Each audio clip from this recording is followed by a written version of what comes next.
good afternoon, everyone. I've got a few things to pass along, then we'll get right to your questions. As most of you are aware, Secretary Austin welcomed Ukrainian President Zelenskyy to the Pentagon earlier today and reaffirmed the steadfast support of the United States for Ukraine and their fight for freedom. During their meeting, Secretary Austin provided an update on U.S. security assistance to meet Ukraine's most urgent battlefield needs and reviewed the outcomes of the 15th meeting of the Ukraine Defense Contact Group, which was conducted at Ramstein Air Base, Germany, earlier this week. Afterwards, President Zelenskyy, Secretary Austin, and Chairman of the Joint Chiefs of Staff, General Milley, participated in a wreath-laying ceremony at the Pentagon's 9/11 Memorial. A readout of today's meeting will be available on our website later today. In other news, earlier today, the United States delivered more than 13 metric tons of critical life-saving humanitarian supplies to northeastern Libya. The U.S. Air Force's 86th Airlift Wing conducted the C-130 airlift mission in support of the U.S. Agency for International Development's response to the devastating floods in that country. Of note, U.S. AFRICOM Commander General Michael Langley and U.S. Special Envoy Ambassador Richard Norland were on board the C-130 flight to accompany the aid into Benghazi. To date, the U.S. has provided $12 million in response to this humanitarian disaster. The supplies were immediately consigned to the International Organization for Migration and other relief agencies in distribution to people displaced and affected by the floods. I would refer you to U.S. AFRICOM's press release for further details. Separately, as a quick recap, the department announced yesterday a proactive effort to review military records of veterans whose service records indicate their administrative separation was the result of their sexual orientation and who received a less than honorable conditions discharge. This new initiative will significantly simplify the process for Don't Ask, Don't Tell era veterans and demonstrates Secretary Austin's continued focus on taking care of our people, one of his key priorities since becoming Secretary of Defense. You can learn more about this at the Don't Ask, Don't Tell resource page located on defense.gov. Also, yesterday, Deputy Secretary of Defense Kathleen Hicks announced the award of $238 million in Creating Helpful Incentives to Produce Semiconductors and Science Act, funding for the establishment of 8 microelectronics commons regional innovation hubs. This is the largest award to date under President Biden's CHIPS and Science Act. The Microelectronics Commons program has been spearheaded by the Office of the Undersecretary of Defense for Research and Engineering in conjunction with the Naval Surface Warfare Center, Crane Division, and the National Security Technology Accelerator. More information on the program can be found at microelectronicscommons.org. Looking to next week, Secretary Austin will travel to Africa beginning this Saturday, September 23rd, for a week-long trip to underscore the United States' commitment to building and reinforcing security partnerships with African nations and to promote African-led initiatives and regional solutions to security issues. The countries he'll visit include Djibouti, Kenya, and Angola. We posted a travel advisory to the DoD website with additional details regarding the trip. And finally, on behalf of Secretary Austin, the department congratulates U.S. Army General Randy George on his confirmation today by the Senate as the Army Chief of Staff. As you know, the Secretary also issued a statement last night congratulating Air Force Chief of Staff General C.Q. Brown, Jr. on his confirmation by the Senate last night to be the next Chairman of the Joint Chiefs of Staff. Secretary Austin also expressed his thanks to General Milley, his wife Holly Ann, and the entire Milley family for their selfless, decades-long service to our nation. Importantly, while this is very positive news, Secretary Austin also emphasized that we have over 300 other military nominees awaiting confirmation and reaffirmed his commitment to staying personally engaged with members of Congress in both parties until all general and flag officers are confirmed. And with that, I'll be happy to take your questions. We'll go to Associated Press, Tara Kopp. Thank you, General Ryder. Can you talk to us about the purpose of President Zelenskyy's visit today? What was he and Secretary Austin trying to accomplish in this meeting? And also, the Polish Prime Minister has announced that Poland will no longer be transferring weapons to Ukraine.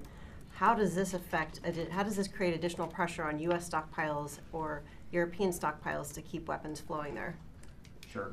So in terms of the conversation, and again, we'll have a readout later today, as I highlighted in our topper, it was really an opportunity for the Secretary to provide President Zelenskyy with an update on the security assistance that we're providing to Ukraine.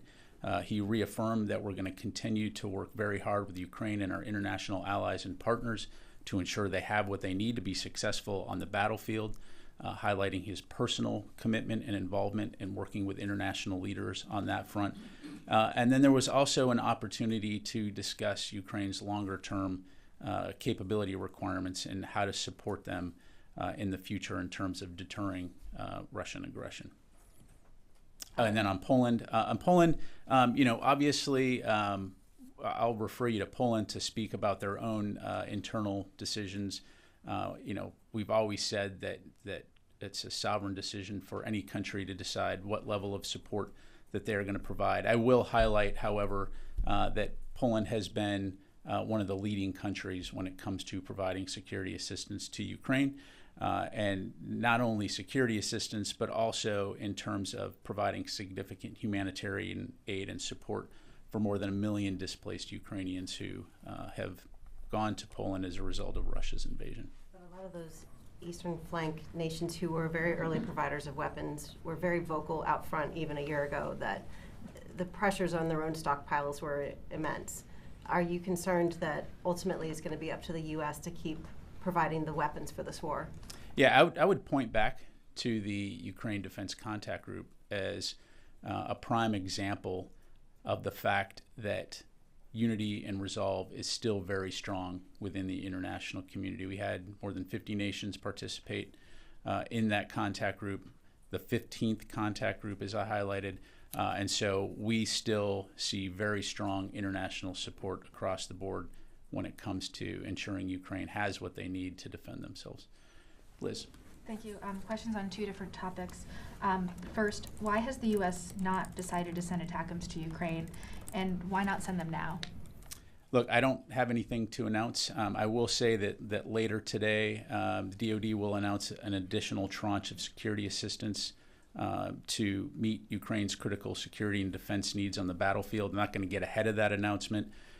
What you can expect the package to include will be more air defense and artillery capabilities to support the Ukrainian armed forces. But as it pertains to ATACMS, I just don't have anything to announce. Thanks. Thank you. Second topic, on the confirmation of General Brown and General George, are these one-by-one confirmations something to celebrate? Well, I think Secretary Austin's statement was very clear in that it's positive news, and we welcome the confirmation of General Brown and now General George. But the statement was also clear in that these holds present a national security and military readiness risk. And so if you will allow me to extend my football analogy that I used recently, with the confirmation of the chairman of the Joint Chiefs of Staff, we have a quarterback solo on the field, on the line of scrimmage, facing players of the opposing team. And we owe it to our team and to the coach to put all of our other players on the field and enable them to win the game. And so, as I highlighted, the Secretary remains committed to working with members of Congress to do exactly that. And how will it be determined who is voted on one by one and who is still held up? Again, that's really a question for Congress to address. Thank you. Warren? A follow-up question on Senator Tuberville. As part of the statement we got last night from Defense Secretary Lloyd Austin, he said he'd continue to personally engage with members of Congress in both parties. Since the confirmation vote for General Brown, has he had more conversations with members of Congress, and is there another conversation planned with Senator Tuberville now that we've seen 2 or 3 soon votes advanced? Thanks, Orrin. Well, as you know, the confirmation came late last night. The Secretary was on the Hill yesterday in a closed session with the full Senate. So he will continue to stay engaged with members of Congress. As for what's next for the Senate in terms of any potential votes, that's really something I'd have to refer you to the Senate on. Do you see a window opening here to advance 300 plus other nominees? From a Department of Defense standpoint, we've been very clear that we would like the holds to be lifted so that we can ensure that we have the right officers and the right jobs at the right time. But again, in terms of any type of Senate actions, it would be inappropriate for me to tell Congress how to do it and when to do it. Thank you. Laura? Thanks, Pat. Just on Ukraine, can you tell us when you expect the Abrams tanks to arrive on the battlefield? And then separately, can you give us an update on when the F-16 training is going to begin? Sure. So in terms of the Abrams tanks, everything is on schedule. For operation security reasons, I'm not going to be able to go into specifics in terms of when exactly those tanks will arrive, other than to say we expect them to arrive in Ukraine in the coming days and weeks.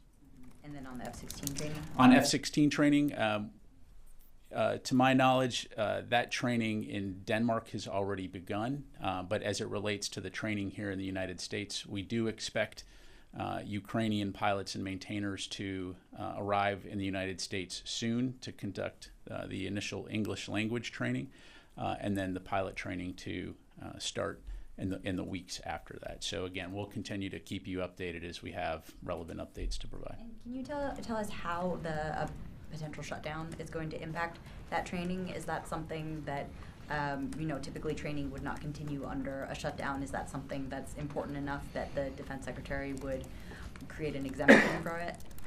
So as I understand it, for F-16 training, work or delivery of any equipment funded on previous USAI notifications, such as F-16 pilot training, that would continue.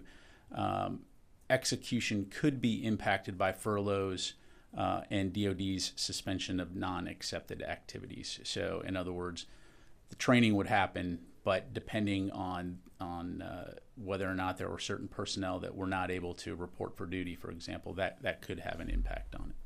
But again, we'll keep you updated. Would the Secretary make an exception for some of that training and some of those furloughs for that specific mission? So at this stage, I don't want to get into hypotheticals. So we'll keep you posted. Chris. Thanks, Pat. A follow-up on the F-16 question. When you announced it originally, you said about several pilots would be coming over. Do you have any update for us in terms of numbers, 10-ish, more, or is it? Yeah, at this point, Chris, I don't. As you highlight, we expect several Ukrainian pilots and dozens of maintainers. So again, as we have more to provide, we will. Thank you. I wanted to ask for an update on the missing F-35 that's now been found. What exactly happened that caused the pilot to eject himself? Where does the no-fly order stand now? What does all this mean in terms of our broader national security and things like that? Sure. So as it relates to the F-35, as you're aware, the Marine Corps is currently investigating that. So it'd be inappropriate for me to provide any comment while they conduct their investigation. We have no doubt that it'll be a thorough investigation, and when there's information to share, they will. Similarly, for the stand down that the Marine Corps, the acting commandant on the Marine Corps initiated, I'd refer you to the Marine Corps to talk about that. It's important to take a step back, as far as national security goes. It's always unfortunate anytime we lose an aircraft. In this case, we're very thankful that the pilot was okay. But broadly speaking, we're confident that we can continue to defend the nation and do what we need to do. I understand you said the investigation's still ongoing with the Marines, but there's a lot of questions surrounding this and a lot of headlines right now. Is there anything that you can share to people that are wondering what happened here? Well, that's exactly what the investigation will tell us, and that's why it's important that we not jump to conclusions, that we not speculate, that we don't allow our imagination to fill gaps. We have a very methodical, very deliberate, very tried and true process that will take a look at exactly what the situation was, get the facts, and then, as appropriate, apply those facts to prevent these kinds of things from happening again. Thank you very much. Bill. Could you, just going back to the Zelenskyy visit, could you let us know, was he briefed on this upcoming announcement on the package of assistance? Does he know what's going to be announced later on today? And then separately, is there any kind of anecdote or anything that struck you from that meeting that we should know? Yeah, so, again, we'll have a readout that will go into more details. What I would tell you is that it was a very warm meeting. It was a very engaging meeting. Both leaders had a great conversation. It was very clear that President Zelenskyy very much appreciates the support that the United States, the people of the United States, have provided to Ukraine.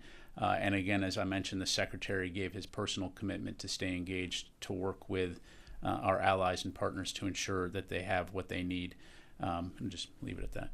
As far as the announcement, was he briefed on the upcoming package of assistance?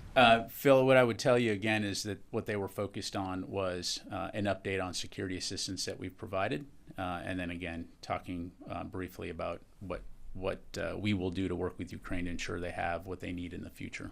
So I'll just stay there. Jim. Yeah, Pat, I guess there are polls out now that are showing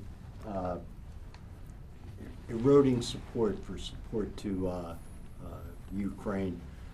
Is Secretary Austin worried about that, and is there something that he can do to perhaps buck up that support? Yeah, thanks, Jim. So I think you're alluding to some of the press reports about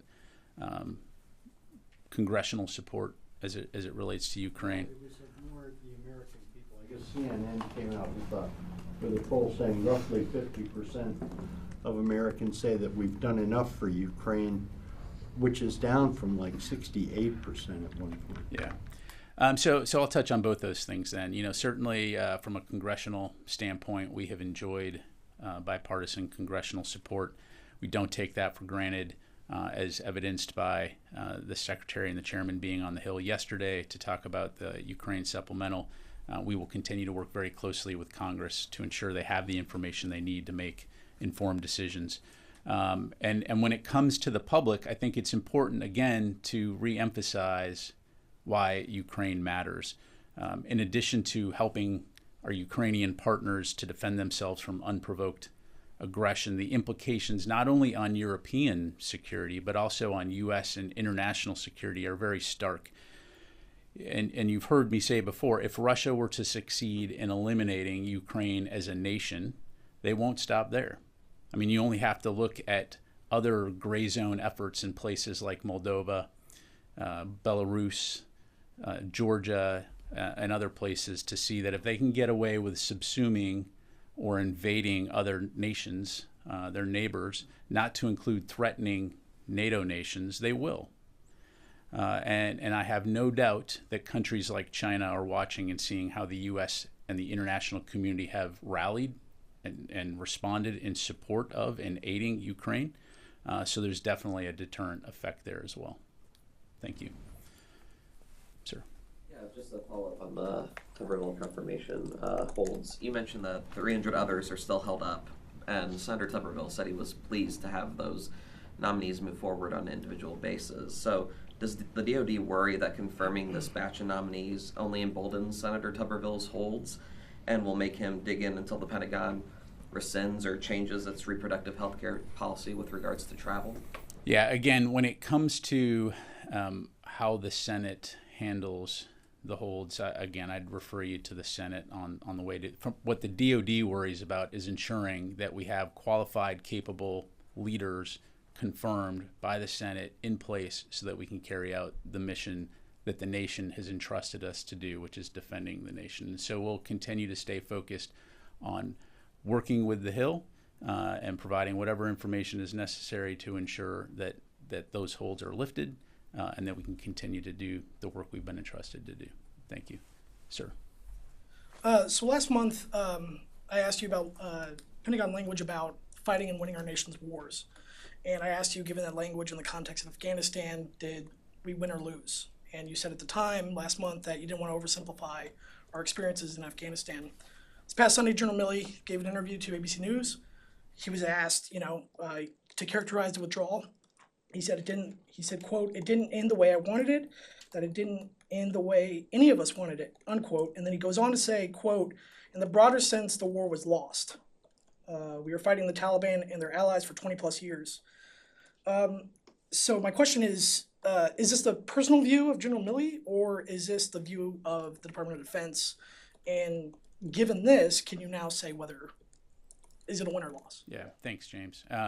So, again, General Milley provides his perspective, and I'm not going to speak for General Milley or try to analyze his words from the podium. I think he's very clear in terms of how he feels and very clear and very well respected in terms of his experience in that war. And so I'll just leave it at that. But look, I mean, you've been following the situation in Afghanistan just as long as I have. I know you served I know you fully understand the blood, sweat, and tears that went into the mission in Afghanistan. And again, what I'm talking about when I say don't oversimplify it is let's not reduce this to ones and zeros. I think that dishonors everybody that ever served there and anything we were trying to accomplish there in terms of look at the good that was accomplished. Granted, to General Milley's point, it did not end the way that we wanted it to end.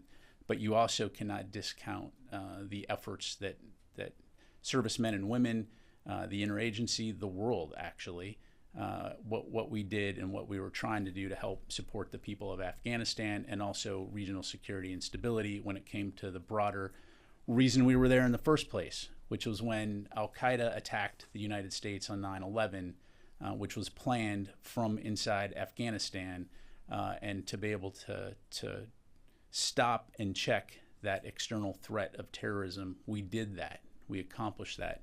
That said, again, to General Milley's point, it did not end the way anybody wanted it to end.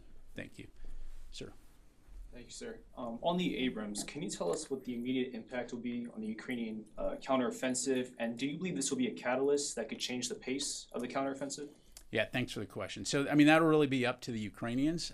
We are providing them with a significant combat capability. In terms of whether or not they will choose to apply that to the current operation, again, that's a tactical decision for them, but it will be another weapon in their arsenal that they'll have available to them. Thank you. I want to go back to the question of the Ukraine assistance. One of the pieces of assistance that you guys have repeatedly not talked about is the June Starlink contract. This keeps coming up in every Musk story that the Pentagon refuses to do any kind of details. 3 months later, what was the value of the contract, and broadly, can you talk a little bit about what the Starlink services are providing? Yeah, thanks, Tony. So, to your point, we do try to be as transparent as possible when it comes to our contracts. We have acknowledged publicly that we do contract with Starlink for services in support of Ukraine, but as we've also stated previously, for operation security reasons, due to the critical nature of these systems, we're just not going to be able to provide additional information regarding the specific capabilities or the operational details of these services. We'll continue to review the current operational context to determine if more information can be released at a later date, but for right now, I'm just not able to go into more detail. The rough value of the contract, it's tax dollars. Again, right now, I'm just not able to go into more I need detail. to ask you too, on the Isaacson book, you've fielded questions about the attack on the Crimea area, but within the book, they also talk, he quotes the SpaceX CEO, who's saying that back in October, the Pentagon was ready to award a $145 million contract to Musk for Starlink services that he had threatened to withdraw. You were up here talking about taking questions on it. But the Pentagon, Starlink pulled back when the Pentagon leaked the story that the $145 million contract was going to come out. Was the Pentagon prepared at that time to issue a $145 million contract, as this book claims? Yeah, thanks, Tony. So I'm just not going to address any types of allegations or assertions from a book. Again, I can confirm that we do contract for Starlink for services in support of Ukraine, with the ultimate objective to be ensuring that Ukraine has the satellite communication infrastructure that it needs. You can't even confirm if the story was baloney or not, that I'm just $145 million? I'm not going to entertain the assertions or the allegations. Okay, fair enough. Thank you. Okay, time for a couple more, sir. Thank you, General. So on September 6th, there was the missile strike in the Donetsk region, which killed about 15 civilians. Initially, the Ukrainian government came out and said this was a Russian missile. This week, the New York Times put out an analysis that it was probably an errant Ukrainian missile. Does the DoD have any intel to share on that situation? I really don't. I saw the New York Times story, and in that story, it said that the Ukrainians were investigating it. So I'd refer you to Ukraine to talk about that. Okay, we'll do one more from the phone here. Heather from USNI. Great, thank you so much. To the Black Sea, there's been a lot of different attacks going on there with Ukraine knocking out some of the assets over at Sevastopol. Is there anything that these attacks tell us about what Ukraine and Russia might be doing in the Black Sea, and whether or not this might be a new front for them? Yeah, thanks, Heather. So, really, Ukraine is in the best position to talk about their overall approach. It's not the first time that we've seen combat action in the Black Sea, as you've seen the Russian attack Ukrainian targets in there, most notably putting at risk grain shipments going out of the region. But I'd refer you to the Ukrainians to talk about their operations. All right. Thank you very much, ladies and gentlemen. Appreciate it.